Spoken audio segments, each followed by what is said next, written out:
Hello, my name is Michael Burns. I was raised religious, and I also like philosophy. What should I do? Because it seems like ever since philosophy got rolling, it's often been at odds with religion. My guy Socrates was executed by the state largely because he didn't believe in the gods. Spinoza was put into exile for equating God with nature, and later thinkers like Feuerbach, Nietzsche, Marx, and Freud questioned religion as a whole. And in recent years, a lot of public intellectuals have made whole careers out of being fired up atheists. For many of these folks, religion and critical thought are just fundamentally at odds, with the latter representing reason and the former faith. So, in the year of our Lord 2023, is there any point in taking religion seriously? Doesn't philosophy render religion as useful as VHS tapes? Or is this whole debate a false dichotomy distracting us from much more interesting questions? We're going to explore it with the help of the subfield of philosophy that dares to take both perspectives seriously,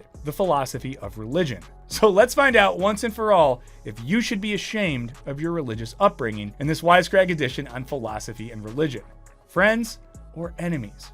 Let's start with philosophy, which in the most minimal sense is a type of inquiry in which we use reason to say what is true and why it's true. Now, some might think that this very definition precludes religion from having any overlap with philosophy, and some have absolutely challenged the idea that religion is rational. Now, Socrates famously criticized traditional conceptions of the ancient Greek gods, arguing that there had to be some type of higher good than these squabbling weirdos, because if not, truth boils down to a cosmic game of he said, she said. Now, according to philosopher John Hare, Socrates' problem with the traditional stories about the gods gives rise to what is sometimes called the Euthyphro dilemma. If we try to define the holy as what is loved by all the gods and goddesses, we will be faced with the question, is the holy holy because it is loved by the gods, or do they love it because it is holy? Socrates makes it clear that his view is the second. Okay, I know it's a little bit confusing. Another way to think of this would be like, are those pastrami wrapped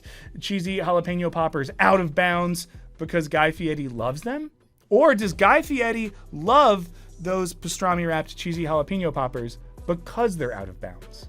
Now, for Plato, this indicated that there was something beyond the gods, a reality that we can access with reason. And this is a way of saying that we need to look past traditional beliefs with a critical framework to try and see what's really going on. Now, some philosophers like Soren Kierkegaard have argued that religious faith is inherently irrational, putting it in opposition with philosophy's rational aims. In his book Fear and Trembling, he explores the irrationality of faith in the story of the binding of Isaac, in which God commands Abraham, who is basically God's number one boy, "You're my number one boy," to take his only son Isaac up to a mountain and tie him up and stab him with a knife. And for those of you that think the Bible is just like the key to good parenting, what are you going to do with that? And in case you don't know how it ends, and I guess this is a spoiler, at the last minute, God is like, psych! Right before Abraham is going to deli slice his son's torso. So he doesn't die. In case you were worried, he doesn't die. Now, Kierkegaard's point here wasn't to be like, see guys, religion is dumb because God makes you stab your kid, but rather to show that faith can't be evaluated by the principles of reason we get in philosophy. It's just a different thing, grounded in faith rather than in pure reason. According to William J. Wainwright, early Christian thinker and guy whose name sounds like a type of spider, Tertullian, argued that the mysteries of faith repel reason. He wrote, "The Son of God died.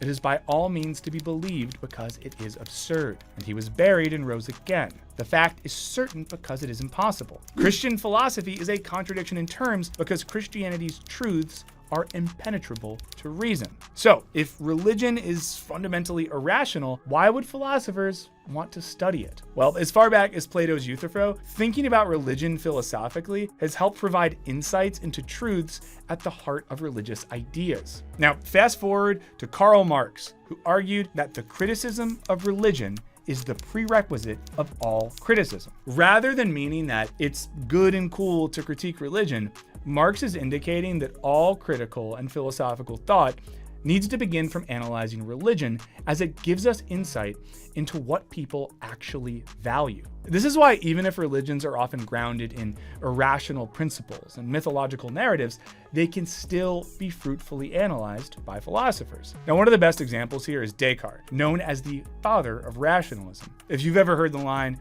"I think, therefore I am," that's a classic Descartes bar, which argues that your existence is made certain via your ability to think rationally. Now, this might not sound super radical in 2023, but this had massive implications at the time, as your existence was no longer grounded in the divine, but rather in the capacity of human thought and reason. And if you're in America, I guess it still does sound kind of radical in 2023, but I digress. Now, this insight is at the core of the Enlightenment, where all types of artists and thinkers realized that humans might be all right and capable of doing some cool stuff without God. Now, what's maybe more interesting is that the same guy who put humans in the center of the philosophical universe also spent a lot of time talking about God, but not in a critical way. But rather than talk about the person of God, Descartes, who was a Catholic guy living in a very Catholic France and a pretty Catholic Europe, was interested in the concept of God. Now, this is often referred to as the God of the philosophers. And basically, this God is the biggest and most necessary thing that's at the foundation of everything else. And this idea of God as a first principle was super crucial to Enlightenment theories of science and morality. Descartes writes, "There remains only the idea of God, concerning which we must consider whether it is something which cannot have proceeded from me myself. By the name God, I understand a substance that is infinite, eternal, immutable, independent, all-knowing, all-powerful, and by which I myself and everything else, if anything else does exist, have been created." Notice that he doesn't describe God in personified terms, as monotheistic traditions usually do, but rather points out what we could call the ontological conditions of the concept of God. While Descartes was a good little Catholic boy, his description of God epitomizes a deist view, which is the idea that God is a necessary, perfect, and supreme being. Deists de-emphasize the view in which God is an actor in human events, which we see in everything from biblical accounts to Greek myths. I think if God was an actor, he would be Daniel Day-Lewis. It was Paul told me about you. He's the prophet. He's the smart one. He knew what was there and he found me. Who do you think God would be if God were to be an actor? Descartes argued for the existence of God not on the grounds of existential or spiritual necessity, but on the grounds that he didn't think humans could have come up with this idea on their own. He writes that, "Now all these characteristics are such that the more diligently I attend to them, the less do they appear capable of proceeding from me alone. Hence, from what has been already said, we must conclude that God necessarily exists." And just a real quick sidebar, if you don't like that take, look into David Hume on religion. I think you'll like what he says better. He's an empiricist, not a rationalist, but check him out. But we might still ask, why does a rationalist care so much about God? Well, because the existence of an infinite and primary thing, God, guarantees that the world is intelligible and has some consistent foundation. He concludes it is clear enough from this that he, God, cannot be a deceiver, since it is manifest by the natural light that all fraud and deception depend on some defect. Descartes' God has very little in common with the type of being that, a modern evangelical might pray to help them stop touching themselves at night. And it's more like a foundational principle that grounds knowledge and scientific inquiry. Let us know in the comments if at any point in your life you masturbated and then felt really bad about it because you thought you disappointed God. We're not judging you, and it's not your fault that you thought that, but why not make it spicy in the comments? So let us know if you ever jade off and then said to God, "I'm so sorry." And it's worth noting that Descartes and Kierkegaard are two sides of the philosophy of religion coin. Because while Descartes turns God into a wholly logical category, Kierkegaard, around 200 years later, wants to turn God into a wholly illogical and existential category. While Descartes wanted God to be the foundation for rational thinking, Kierkegaard wanted to make God more of an existential concept, which helps us live more so than think. But this all leaves us with the question of why taking religion seriously is valuable for the rest of us. How can philosophy of religion be useful in a contemporary context where religion, and specifically religion's influence on politics and culture, is on the rise? Well, This brings us back to Marx. While some might immediately think of Marx writing that religion is the opium of the people and determine that he thinks religion is dumb, it's important to consider the full quote in context. And honestly, I think that that's probably the second most misquoted or misunderstood line in 19th century philosophy after Nietzsche's God is dead. But I've talked about that in other videos, so you can go find that if you want to. Right before the opium line, Marx writes, religious suffering is at one and the same time the expression of real suffering and a protest against real suffering.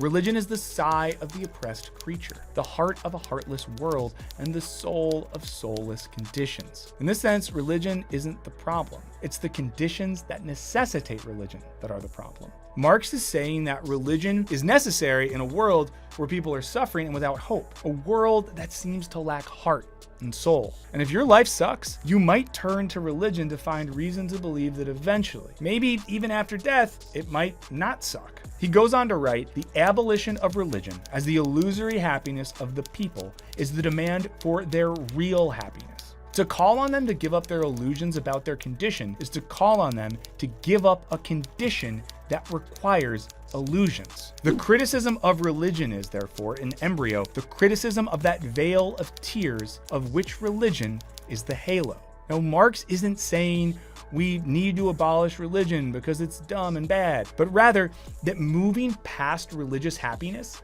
can allow us to establish a world that creates the conditions for a real happiness. If people turn to religion to find hope in a hopeless world, Marx thinks building a just world will remove the necessity for religion. He's basically arguing that getting rid of the need for Pepto-Bismol isn't because Pepto-Bismol is bad. Nausea, heartburn, indigestion, upset stomach, diarrhea. Yay, Pepto-Bismol! But rather, diarrhea is bad. And once we don't have the anymore, we don't need the Pepto. And in this sense, we can see some of Descartes' rational philosophy of religion because Marx is interested in analyzing what the concept of God means in a society at a given time. But we also see some of Kierkegaard's existential philosophy of religion, and so much as faith comes from the real suffering of specific individuals trying to make sense of existence. Now, while philosophers like Descartes might not seem to share Marx's radical aims, they were still worried about the political usage of religion and how it was affecting people's lives. This is why for them, deism, according to philosopher Merold Westphal, can be called the religion of the Enlightenment. The horror of religious warfare and persecution hung heavy over European history. And when Enlightenment thinkers did not espouse an entirely anti-religious materialism, they sought above all to define a religion that would foster moral unity rather than immoral hostility within and among human societies. In general, something we see in Enlightenment thinkers, existentialist thinkers, and the Marxist tradition is that a society's concept of God reveals something about what human beings in that society value. And while sometimes it's God, other times God can be replaced with another supreme or sacred thing like money, power, nationalism, or consumer desire. And in this way, philosophy of religion is a useful tool to ask, what does a society regard as a transcendent ultimate value? And on the flip side, if we lose the ability to do this type of analysis, it's easy for new transcendent and religious systems to pop up without us noticing. As Theodore Zillikowski writes in Modes of Faith, Secular Surrogates for Lost Religious Belief, faith is of course not limited to religion. To believe in something, a deity, a nation, a race, art, sex, money, sports teams, appears to be a fundamental human need. Following all of this, philosophy of religion isn't just about religion, i.e. it's not just thinking philosophically about Christianity, Judaism, Islam, Buddhism, etc. Rather, thinking about religion is a way to understand anything which people treat religiously, whether it be sports, fandoms, political parties, Taylor Swift, or traditional religion itself. If we dismiss the philosophy of religion because it's like cool to be an atheist and stuff, then we risk losing the ability to do proper religious analysis. To once again quote Marx, the foundation of irreligious criticism is man makes religion, religion does not make man. Which means that when we attempt to understand religion, it's not wasting time understanding flying spaghetti monsters. It's actually doing a deeper analysis of human values. And oddly enough, this is why many radical atheist philosophers like Alain Badiou, Slavoj Žižek, and Giorgio Agamben have taken religion seriously in their work, even though they're not validating the theological claims made by religion. On the flip side, the new atheist contingent ends up having political and social views which sometimes play right into dominant political and economic values rather than critically questioning them. Don't you feel a little reproach to your so-called high-principled anti-war policy? Would that really have led to less violence, less cruelty? On the other hand, atheist philosophers use religious and theological ideas to think creatively about what it would mean to make the world better. So it seems that even if we don't have an interest in religion as such, that the philosophy of religion is a set of tools that allows us to analyze any set of values or beliefs that are held with religious fervor and figure out what's really going on behind various cultural practices. And if we abandon the philosophy of religion, we risk abandoning our ability to see the ways in which even the most fervently atheistic among us are being pulled into all types of religious beliefs. Cults don't ever go away. Look at Christianity. But what do you all think? Can religion be an important critical tool for philosophy? Or am I just trying to justify all the Sundays spent at church during my youth? Let us know what you think in the comments. We want to give a huge shout out to the most holy among you, our patrons. Thank you so much for the support. If you too want to join this flock of committed followers, check out the link in the description. You get videos early with no ads. You get extra audio and video content, access to our Discord server, and more. So check it out. But thank you to all of you who show up, watch the videos, like and comment and subscribe. It means a whole lot. And, speaking of religion, thanks to those of you who make sacrifices to the angry God that is the YouTube algorithm. We just want to please you, angry God.